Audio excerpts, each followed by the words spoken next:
If you are wondering what to do with your leftover pumpkin puree, or you've canned some pumpkin and you don't know what to do with it, or you're in your postpartum period and you are looking for some nourishing meals, this video is going to cover all of that. Hello everyone, my name is Natasha. It is so good to be back in the kitchen. We have recently had a baby and I am so excited that yesterday marked 40 days of recovery, and so today I am back in the kitchen getting right back into the swing of things, making a meal, and the first thing I'm going to make is some soup. Now, I'm going to be making soup because of the health benefits of broth. Now, I have just made a big batch of broth in my Instapot, and if you're looking for a recipe or directions for how to do that, I'll link that down below.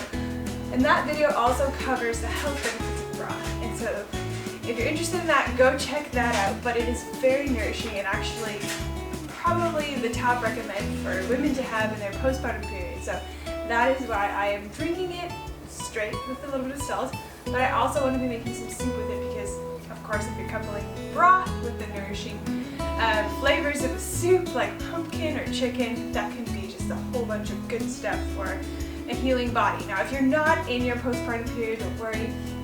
You can still make these soups. You can still use pumpkin puree or just cubed pumpkin to make this.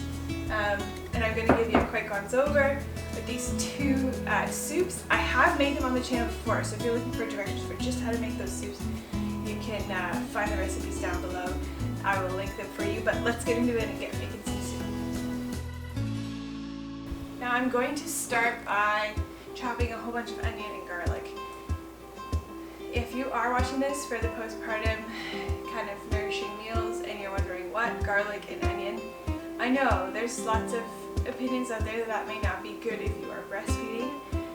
I honestly have not noticed too much of a difference. I've tried cutting it out and I still had a gassy baby, so I don't know how people keep track of what makes them gassy and what doesn't. If you know what makes you gassy and garlic and onion is one of those things, skip over this part. Do not add garlic and onion, although your soup will be quite bland, I think. But it hasn't bothered me, and so I'm going to be making some, chopping up a bunch of onions and garlic quickly here in my food processor. Alright, editing Natasha here, just popping in quickly to tell you about onions and garlic in your postpartum period. I read this book called The First 40 Days, which is all about the time after you've had your baby, the first 40 days, obviously. And there are some recipes in that book that really are designed to... One sec. There are recipes in that book that have sort of been put together to help you heal, like warm broths and stews and soups. I'm not making any of that right now, but those recipes do have garlic and onion in them, and so I think there are healing properties in these things that are very beneficial to a lady who is recovering from a birth. However, you need to make the decision for yourself. There are some midwives who say that what you eat would totally affect the gassiness of your baby if you are breastfeeding. Some say it totally does not matter what you eat. They are still developing to the point where gassiness will just be a part of their development in the early stages, the baby specifically. So you have to make the decision. I'm just telling you what I'm doing and what I have researched and found is good for me. So I'm going ahead and adding garlic and onion to my soups and my stews, and going on as normal, but obviously not in grand quantities. I'm just doing what I always do, just kind of sticking with, the same kind of menu and cooking that I usually follow, with the exception of curry. That is one thing I'm not having. I have already made the mistake to have it once or twice and totally seen that it affected my baby, and so you could do that as well. If you are having something and you see that it affects them, of course, discontinue that. That just makes sense. So I'm going to make a whole bunch because I'm going to add some to my chicken and I'm going to add some to my pumpkin soup. So let's get chopping.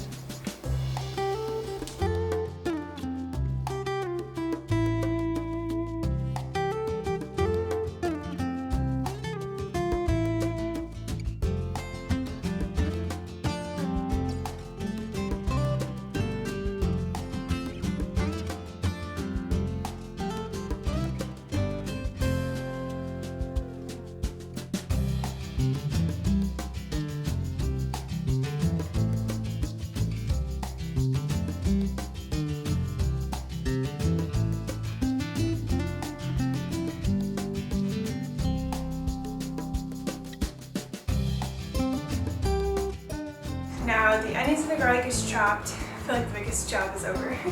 No, not really. Okay, so for the pumpkin soup, it's very easy. It's basically just pumpkin, onion, and garlic, and then I'm gonna add thyme and sage. Is that what it is? Thyme and sage. I don't have any fresh, so I'm just gonna use ground spices and add that into the pot with the broth and let that cook for 2 hours. Very easy.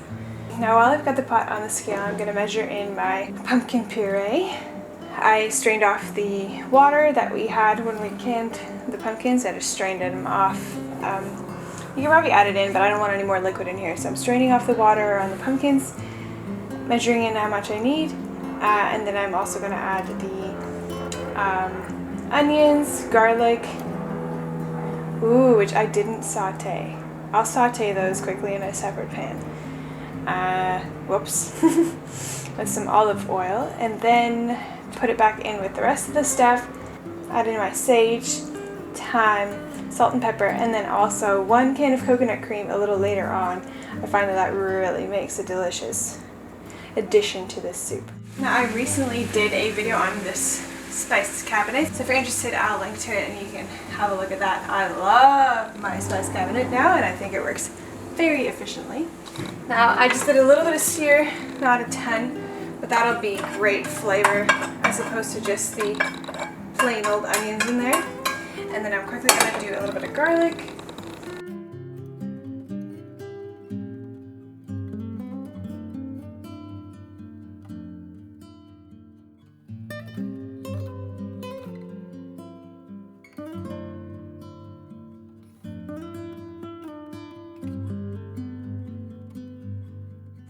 Now don't forget to add salt and pepper a few times throughout this process. So I'm bringing this pumpkin soup to a boil, and then I will just turn it down a little bit and let it continuously simmer for a little while, maybe around 2 hours. Now for the chicken soup, I'm adding in the broth. Again, I am sauteing the onions and the garlic in a separate little pan here. I could have done it in this pot, and you can do that ahead if you are smart and think of that. And then I'm going to chop up my chicken, chop finely all the greens I have, add all of that in, and let that simmer also for a little while on the stove here.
Now these have actually simmered down quite a bit. As you can see, they're getting kind of empty. So what I'm going to do is I'm going to add some water.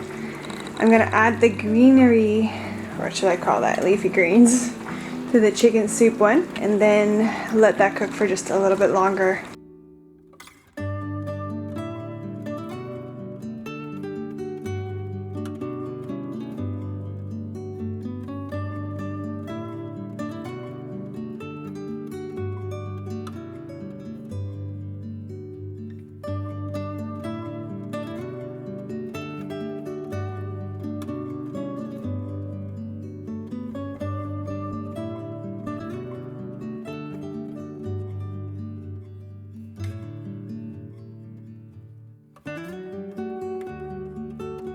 at the very end, I'm going to put all of this back into my food processor, probably in batches, just because I don't have one of those immersion blenders. Yes, I don't have one of those, so I'm blending in my food processor, again, to get it all nice and smooth. And for the pumpkin recipe, I'm going to add in the can of coconut cream at that point. And for the chicken, I'm going to add the can of coconut cream at that point.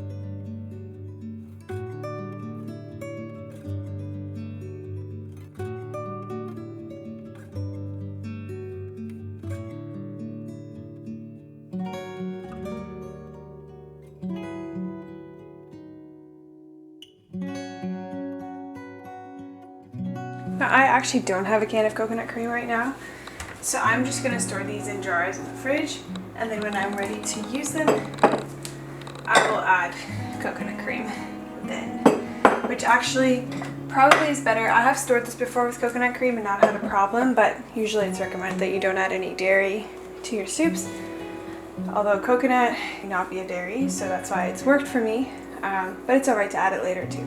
So I'm just going to ladle these into jars and then keep them in the fridge, and then I will probably also keep some in a somehow cool them and then freeze a little bit of it as well.